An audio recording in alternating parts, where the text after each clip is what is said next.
माले विधायक संदीप सौरभ यहाँ पे पटना के गर्दनी बाग में आए हैं। अक्सर वो स्टूडेंट्स की बातें सुनते हैं और जो भी प्रॉब्लम रहता है उनको हल करते हैं। अभी आए हुए हैं यहाँ पे और चलिए हम इनसे बात करते हैं और हम जानते हैं क्या कुछ मुद्दा है जहाँ पे स्टूडेंट्स बिहार में इतना भटक रहे हैं। सर, बिहार में इतना दिक्कत हो रहा है, बिहार में रोजगार की दिक्कत हो रही है, जो स्टूडेंट्स लगातार धरना प्रदर्शन कर रहे हैं, तो क्या ही समस्या हो रही है इनको?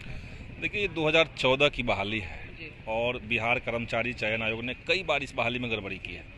हम लोग कदम कदम पे उनको सजेस्ट करते रहे, आंदोलन भी हुआ, कार्रवाई भी हुई, लेकिन अभी जो सरकार कर रही है, जिसमें 1778 स्टूडेंट्स जो फाइनल रूप से चयनित थे उनको बाहर कर दिया गया है और जो सीटें हैं वो वैकेंट रह गई है।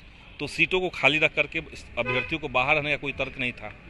जब आयोग ने 2021 में एक सूची जारी किया कि ये सारे लोग जो हैं वो एलिजिबल हैं पद प्राथमिकता और बाकी तमाम चीज़ों को लेकर के, बस इनका डॉक्यूमेंट चेक करना है। अब जब आप डॉक्यूमेंट आपने चेक कर लिया तो आपको कोई हक नहीं बनता कि फिर से कहे कि पद प्राथमिकता के अनुसार आप योग्य नहीं है। ये आयोग कह रहा है। फिजिकल के 90% पोस्ट खाली हैं, उसमें कई तरह के पद थे, 42 तरह के पद थे, और उसमें फिजिकल के जो पोस्ट थे उसमें 90% पद खाली रह गए। और ये सारे अभ्यर्थी जो हैं इन्होंने फिजिकल को कहीं ना कहीं ऑप्शन में दिया था। तो जब ये योग्य हैं, फिजिकल को प्राथमिकता में इन लोगों ने दिया था, तो कोई कारण नहीं बनता है कि ये बाहर रह जाए और पद खाली रह जाए। तो असल में बीएसएससी ने कई तरीके से गड़बड़ी करके अभ्यर्थियों के साथ नाइंसाफ़ी की, और ये अनफॉर्चुनेट है कि हम लोग जब बीएसएससी के पास जाते हैं तो उनका कहना होता है कि हम स्वतंत्र इकाई हैं, हम स्वायत्त हैं, हमारे ऊपर सवाल नहीं हो सकता है, आपको जो मैटर करना है या तो कोर्ट में जाइए तो सरकार के पास जाइए। हम लोग जब सरकार के पास जाते हैं तो सरकार हमारा लेटर को, माननीय मुख्यमंत्री महोदय से 2 बार मेरी बात हुई इस मामले को लेकर के, 2 बार। एक बार उनके घर जाकर के, मैंने मुख्यमंत्री कार्यालय में जाकर के उनसे बात हुई, और एक बार जब वो समाधान यात्रा निकाल रहे थे तब हमारी बात हुई। दोनों मुद्दों को लेकर के हमने उनको जब लेटर दिया, उनको पूरा तर्क दे दिया, तो उनको कार्रवाई करनी चाहिए। लेकिन दुर्भाग्य ये होता है कि वो वही लेटर को कहते हैं ठीक है हम इसको दिखवा लेंगे, अच्छे से करवा देंगे, और वो मामला फिर से बीएसएससी के पास ही चला जाता है। बीएसएससी रटा रटाया जवाब दे रहा है। तो सरकार को चाहिए कि ये जो जितने आयोग बिहार के अंदर हो, चाहे बीएसएससी हो, बीपीएससी हो, बिहार का पुलिस कर्मचारी चयन आयोग हो, इन तमाम आयोगों को इस तरह से खुला छूट न दें, क्योंकि ये लोग जब गड़बड़ी करते हैं तो सरकार की अवहेलना होती है, सरकार के ऊपर सवाल उठता है, और सरकार इनको बस क्लीन चिट दिए रखी है, क्योंकि इसमें कुछ आईएएस कुछ आईपीएस लोग पुराने बैठे हुए हैं। सरकार का उन पर, माने सरकार का मतलब मुख्यमंत्री महोदय का उन पर विश्वास होता है, तो उनके ऊपर कोई सवाल नहीं उठता है। तो सरकार का कंप्लीटली इस पर निगरानी हो, और 1778 अभ्यर्थी जो हैं बीएसएससी के, इनके साथ इंसाफ करते हुए इनको तुरंत सरकार को ज्वाइनिंग देना चाहिए। महागठबंधन की सरकार जब आती, शुरुआत में जब चुनाव हुआ, तो निश्चित तौर से 10 लाख नौकरी लोगों को मिलना चाहिए था। 2 साल का चला हुआ सरकार जब महागठबंधन के रूप में फिर से आया तो महागठबंधन का स्वरूप तो बदल गया, लेकिन तभी रोजगार लोगों को मिलना चाहिए था। लेकिन इससे बिहार की बेरोजगारी की समस्याएं खत्म नहीं होगी। अगर उसमें तो मान लिया देख रहे हैं कि शिक्षक बहाली भी निकल रहा है, स्वास्थ्य विभाग में भी बहालियां निकल रही हैं, लेकिन सरकार, राज्य सरकार अगर रोजगार दे भी दे तो संकट बड़ा है। बड़ा इसलिए है कि जिन बच्चों को रेलवे में जाना चाहिए था, रेलवे के निजीकरण से वो दरवाज़ा बंद हो गया है। लाखों बच्चे जो आर्मी की तैयारी करते थे, उसमें अग्निपथ योजना लाने से वो पूरा स्कीम बंद हो गया। जितने सरकारी संस्थान थे, मोदी सरकार ने उनको प्राइवेटाइज कर दिया।